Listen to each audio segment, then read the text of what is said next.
All right, I know. It's an unattractive view, but I'm still very sick. I probably should have sat down and wrote this one out because it's a very complicated issue, but just the need to respond to it immediately kind of overcame me. There's a extremely tragic case going on right now in Massachusetts. The case is of a woman, Lindsay Clancy, who after she had her third child, went through an extreme bout of postpartum depression and actually had a psychotic break. And in the midst of this break, she murdered her three children by strangling them to death and then jumped out a window in an attempt to commit suicide.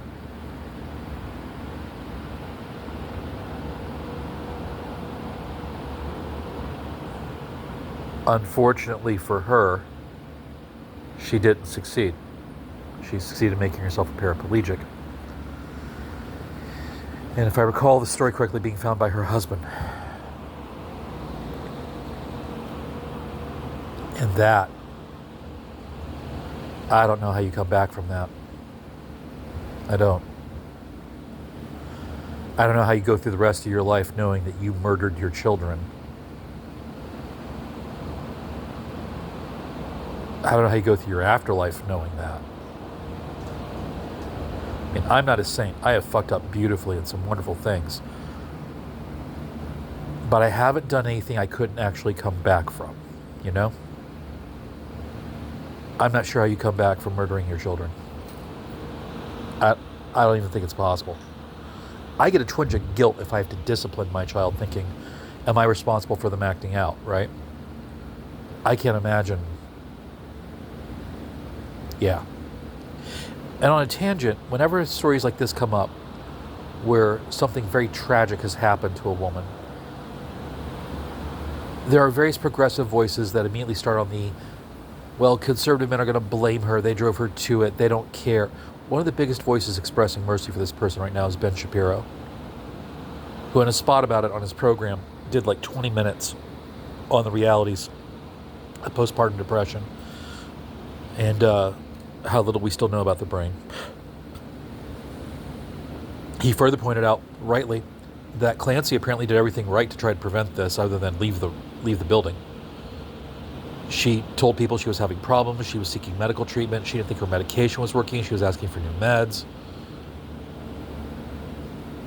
A lot of people dropped the ball here, is what I'm saying.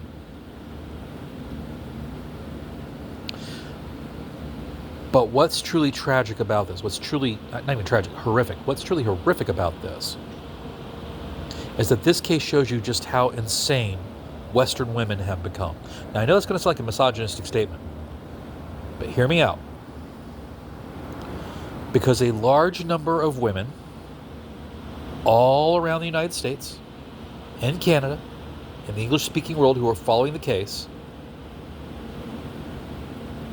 don't want Clancy to actually be guilty of the crime. But the problem is she's admitted to it, and her defense attorneys aren't even trying to say that she wasn't there when it happened, right? They're all trying to plead insanity.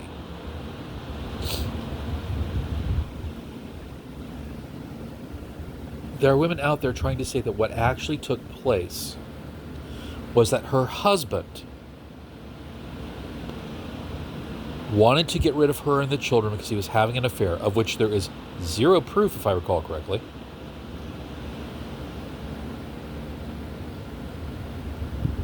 That he killed the children and through terror or some other form of manipulation or drug use convinced her she had done it for shoving her out the window, in which he expected her to die. And that part of the proof for this is that women don't normally strangle people, women don't normally commit murder, and I kid you not, she's a Leo birth sign and her husband is a Gemini.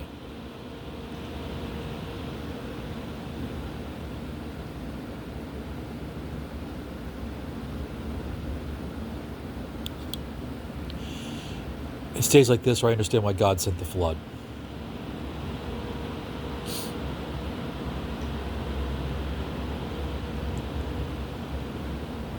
What the hell?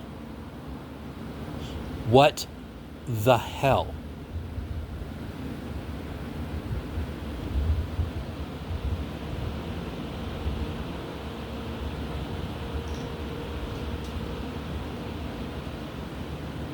What is going on with Western women that they believe that somehow what they want to be true is truth? I can think of someone online who's very popular who's very guilty of this. Candace Owens, right? Owens goes on promulgating all these conspiracy theories about the Charlie Kirk murder. I think at this point she's blamed the Egyptians, the French, the Israelis, of course. Erica Kirk, the grieving widow.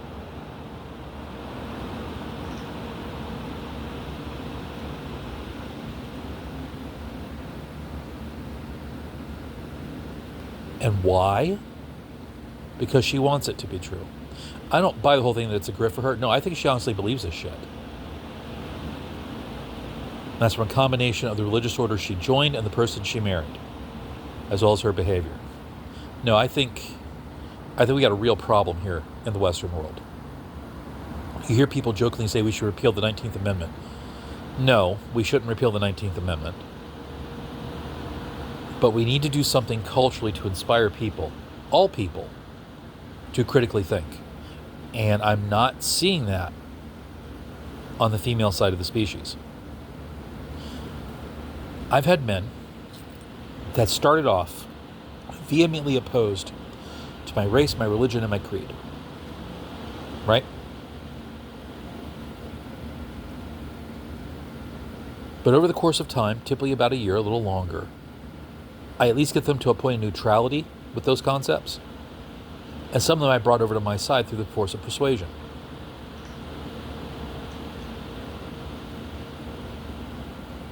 All that is because, from what I've seen, although men are put in positions by our society to compete with one another, men actually more naturally are prone to cooperate with one another so long as they share the same goal. Right? Because at that point, you're not in competition with one another. And so a lot of what I see our society do is I see it set up systems of social pressure, membership, and either political or false veneers of something, some false category that makes you so different from the other that you can't be related to try to convince men that they are in constant competition with one another when they don't have to be.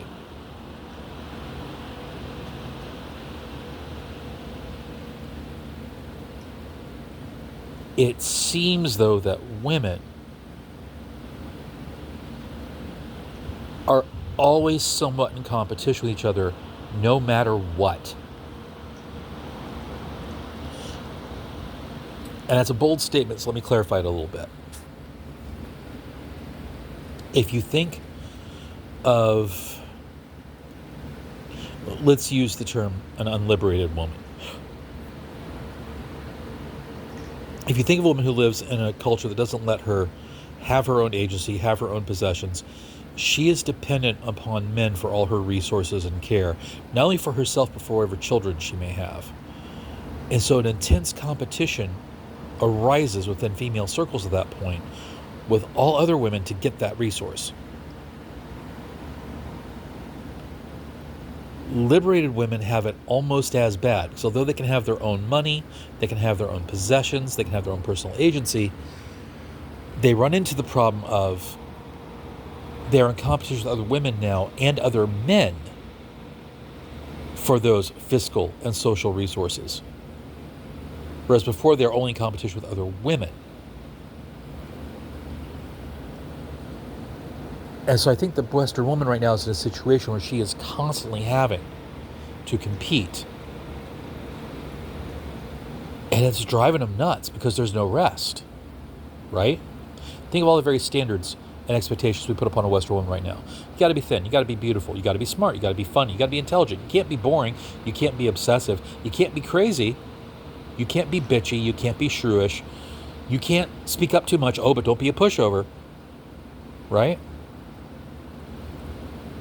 Add into that the biological competitions, getting a mate before you're unable to have a child anymore, finding a mate who's got enough resources and time and has the right character and temperament that you can stand being with this person for decades and decades. And they've got it rough. No question.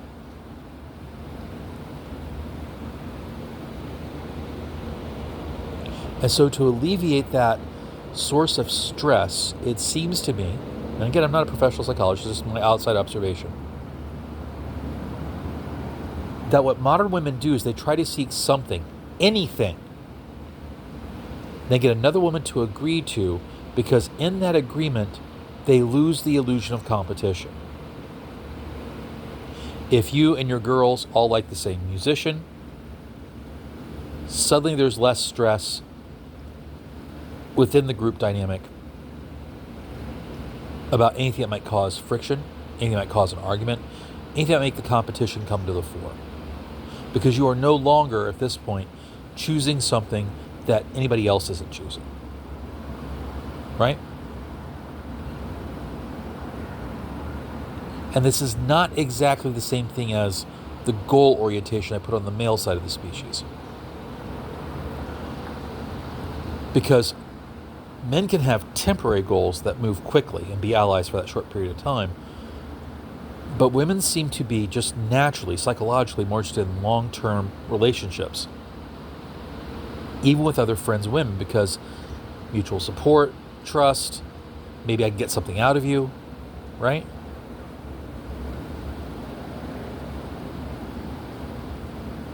And because of that dynamic, they don't want there to be, I don't want to say any change. They don't want there to be anything that could cause more friction. And if she can figure you out and get you plotted, right, about what your likes, your responsibilities, your responses are, you are then someone she knows will always act a certain way. And now she's not in competition with you because she can predict what you're going to do. Right? And the long-term goal of this is to find enough people that she has this read on that she can then finally relax and feel safe.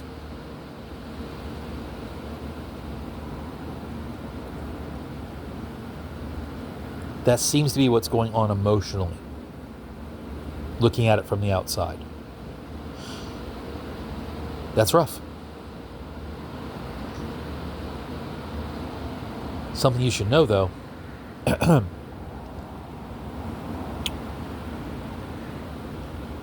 men never feel safe. Ever. Ever. Because although we can put competition aside to achieve a goal, we realize those goals are always going to be short-lived, and once that goal is over, I should say achieved, the cooperation is probably going to vanish. We fully expect everybody we know to betray us at some point. Let us down, not do what they were supposed to, be selfish. We firmly expect this because that's been our experience. And what's worse is that, unlike a woman, we don't get to complain about it. We complain about it, we're considered whiny. But men deal with it. And how we deal with it is to deal with the idea of making achievements, acquiring wealth, acquiring station, acquiring power. Our orientation is towards physical things. We would love to have the esteem of other men, but if we don't get it, so what? Whereas with the female dynamic, that esteem to help fit the competition is kind of always there, right? And I'm not articulating this entirely well because I'm just speaking off the top of my head, but just it seems like the social dynamics go into female culture are constantly agitating the people they're supposed to help, right? They seem to be restrictions that women willingly take upon themselves to try to downplay threats from other women. Whereas men take restrictions upon themselves, not necessarily to decline the threat of other men, but to forge that cooperation to get to the next goal, right? That seems to be the difference to me. And maybe I haven't phrased it well. Maybe I'm just going back and forth with it. But this is what's going on in my mind tonight. Somewhere along the way, Western women went nuts. And I don't know how we fix it. I don't know what we got to do to make women feel accepted and safe enough that they stop freaking out.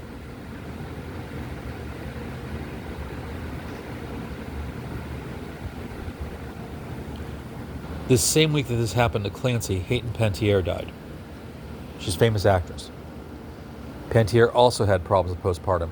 So much so that when she figured out what the problem was, she gave up custody of her children because she was afraid she might harm them.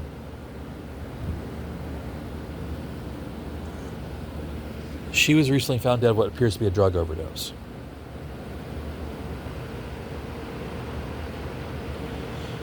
Now here's a woman on the opposite side of the Clancy spectrum, right? She has everything modern feminists are telling us women should have or should aspire to. Fame, wealth, prestige, power, family. And yet, quirk of biology still did her in. And she did everything right, other than the drugs, obviously, to try to treat it.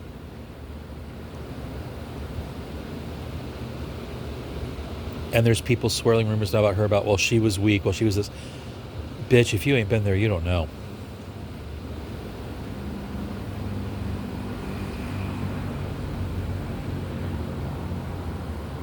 I'm going to compare it to PTSD for a second. I've got in-laws who have PTSD.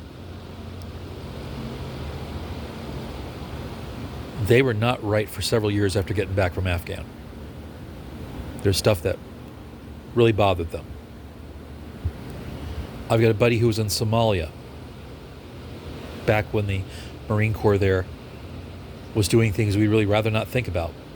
And he saw things that still today wake him up in nightmares.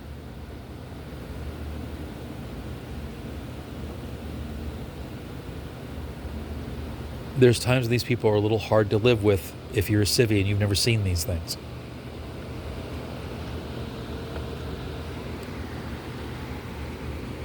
We've hit something in Western society where if you haven't suffered what the other person is suffering, there's no empathy at all. There's no seeking to understand the phenomenon before you judge it. And that's why I see with all these women going cray-cray, to use ancient, now unused vernacular, about what happened to Clancy and trying to blame her husband. Because they have so much pressure upon themselves for being women in modern society that another woman having committed a crime makes them feel somehow they are guilty because they might have done it too. And they don't want to deal with that. They don't want to look at this and go, that could have been me. Right?